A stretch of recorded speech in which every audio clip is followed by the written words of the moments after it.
Red Bull kept the most anticipated car of F1 2025 secret until the very last moment, and when it broke cover, to be honest, it left us baffled. Red Bull first revealed the RB21 through a series of studio images it published the day before pre-season testing begins in Bahrain. And we thought it needn't have bothered because we didn't think it was the RB21. Why? Because after dominating the first 2 years of the ground effect rules era, plus the start of 2024, Red Bull's car suddenly needed a lot of corrective action. Some work to mitigate the worst of its troubles was achievable last year and helped Max Verstappen get his Drivers' Championship over the line. But the Constructors' title wasn't salvageable, and having been overhauled by McLaren and Ferrari, Red Bull needed bigger changes that only a winter's work could really facilitate. And the images revealed by Red Bull initially didn't hint at this at all. It looked very much like the 2024 car, based on a few shots of something with minor livery revisions to denote any sponsor changes and lighting and background that make it very difficult to see anything of value. So this felt like a misdirect. It wouldn't be a huge surprise, seeing as Red Bull has often been at the more secretive end of the car launch spectrum in the past, and we expected the car, when it ran on track, to look very different. But when the real thing emerged with Red Bull posting pictures of the car running on track in Bahrain for its shakedown, it looked just like the images we'd dismissed earlier. So either Red Bull's run its 2024 car for some reason so far, and everybody involved is calling it the RB21 for maximum misdirection, or we've not got the full picture of its 2025 changes yet. To explain why that's caught us out, here's, well, me in Bahrain, because we're a bit confused. And frankly, we're holding our hands up here and saying we don't know what Red Bull's doing here. This could be a complete bluff. There could be a new front wing, rear wing, floor, other bodywork that's about to appear on this car for day one of testing or through the test itself, maybe even for the season opener in Australia. Or maybe this is the real thing and Red Bull's super confident that the base concept of its 2024 car plus some wings that flex more, which we're going to get into later in this video, are enough to get it back on top. There's another possibility in that they're throwing in the towel for 2025, not changing the 2024 car and throwing everything they have on major new rules coming in 2026, which wouldn't feel very Red Bull, but right now we don't know, so theories are all we've got to go on. We're going to be digging into this over 3 days of testing in Bahrain, but while we wait to understand fully what Red Bull's up to with its RB21, it's important for you to know why there's so much at stake with this car. The jury is still out on what caused Red Bull's decline so suddenly last year, but we have a good idea of the main factors. Red Bull had struck a good balance between a clever floor design and a superior mechanical platform, which meant it found a sweet spot to keep the car more stable aerodynamically at low and high speed, and then use suspension changes to adjust the balance to suit the drivers. Rivals didn't seem to have the same kind of suspension travel to do this, which led to greater performance or balance compromises, or both. But last year, that Red Bull advantage became obsolete almost overnight, as others stole a march with more flexible bodywork, much to Red Bull's annoyance. Suddenly rivals were as good or better across different speed ranges as they tuned the balance through flexible front wings, which Red Bull hadn't pursued, and more than that, had been led to believe by past FIA interference that such aero-elasticity was not permitted. Then as Red Bull developed the 2024 car and added more aerodynamic load, or tried to, it seemed to fall into the same trap of these rules as other teams, as simply adding more downforce didn't help. If anything, it exaggerated the car's negative traits, like entry oversteer or mid-corner understeer, and at times it also made its tyre management, once a strength, much weaker. And Red Bull didn't have the flexi wings to compensate for that. Clearly there was still good overall aerodynamic performance in the car by the end of the year, as Verstappen was on pole in the United States and Qatar, where medium and high-speed corners reigned. But Red Bull seemed unable to have that performance while also achieving the right balance at low speed. The car slipped into a very narrow performance window, and when it was out of that, it was a handful.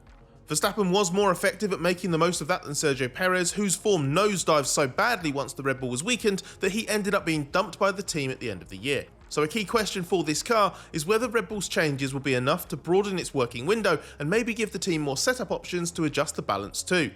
And a subplot within this is the flexi wing clampdown coming from race 9 onwards, so Red Bull needs to solve its problems with more than just a more flexible front wing, otherwise that'll only be a short-term fix. For the past few years, the Red Bull car reveal and the start of pre-season testing have been accompanied by an extremely relaxed, confident looking and sounding Max Verstappen. That means we'll all turn into wannabe body language experts in Bahrain when he drives the RB21 properly for the first time and the first comparisons start to be made with rivals. But we might not have to try too hard to work out how Max is feeling. Verstappen is notorious for being dissatisfied with anything less than maximum effort from his team and a car that gives him positive feedback. That's why even when he and Red Bull were dominating weekends, you'd still hear angry radio messages about suboptimal qualifying sessions or race stints where the car balance moved towards too much understeer or imperfections with things like gear shifts. If Verstappen feels Red Bull has undershot with its RB21, he won't keep it hidden for long, and his dad won't either. Remember last year started against the backdrop of a Christian Horner controversy that Jos Verstappen used to put pressure on the team principal and make many remarks about the potential for his son to move somewhere else. This season starts with Max already being linked with a blockbuster move to Aston Martin and the knowledge that Mercedes may have not completely given up hope of luring him across from its longtime rival either. That makes the RB21 a critical car for Verstappen, beyond just defining his prospects for the season to come. It's intertwined with his relationships inside the team, the working environment, and the confidence he has in its longer term prospects. If Verstappen doesn't get a car that solves some of last year's ills, will he be able to trust Red Bull's outlook on 2026? Or will his eye be drawn to what rivals are doing if they continue to outgun his current team? It's a far cry from 12 months ago when Red Bull's car reveal, which was actually real that time, and its start of the season had everyone including Verstappen expecting dominance.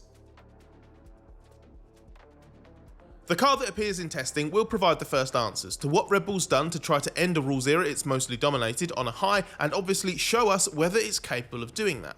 But this isn't the same Red Bull that won both titles in 2022 and 2023 so comfortably. It has started to be picked apart. The various tensions that have engulfed the team played a part in how last year it became convinced there was more to its decline than in-season development swings.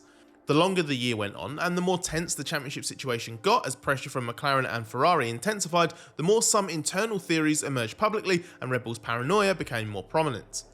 This is why there was so much noise, justified or not, about flexi wings and tyre trickery in the second half of the season. Red Bull thought it was a target for the rule makers last year and tried to claim the pecking order was influenced again when it felt rivals were finally pegged back towards the end of the season.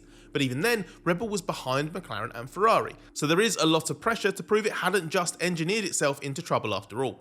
Whether Red Bull can will point to whether its personnel, tools and processes are still at the cutting edge. Red Bull had some correlation issues while attempting to develop its 2024 car. That at least partly contributed to an early season big upgrade actually being a downgrade, and a highly anticipated package introduced just before the summer break proving a major disappointment. And one weapon Red Bull hasn't had at its disposal anymore while trying to get to the bottom of all of this is Adrian Newey. The technical mastermind of so many Red Bull successes has left and is poised to start at a rival team Aston Martin on March the 3rd. Newey vacated Red Bull before the end of last season and was pulled off his remaining F1 duties just as the team's slump was setting in. Red Bull's always insisted that this was a coincidence. It also sought to play down Newey's role in the car in the first place. But that only triggered a couple of obvious questions. If Newey had been more involved, would the 2024 car have ended up down the development cul-de-sac it did? And if Newey had still been around, would Red Bull's troubleshooting have been more effective? Now Red Bull's trying to produce conclusive answers to that with the 2025 car led by technical director Pierre Vacher. There's also a slightly rejigged senior leadership team trackside as this year long-serving team manager and sporting director Jonathan Wheatley will depart to take on the team principal job at Audi's soon-to-be works team Sauber. Red Bull believes its actual staff turnover is unusually low, and that this is just a case of some high-profile figures leaving in close proximity. But critics, including Verstappen's father, see it as further evidence of a crumbling empire. That's why there's so much riding on the car that Red Bull's just revealed, whether it turns out to be the real thing or not.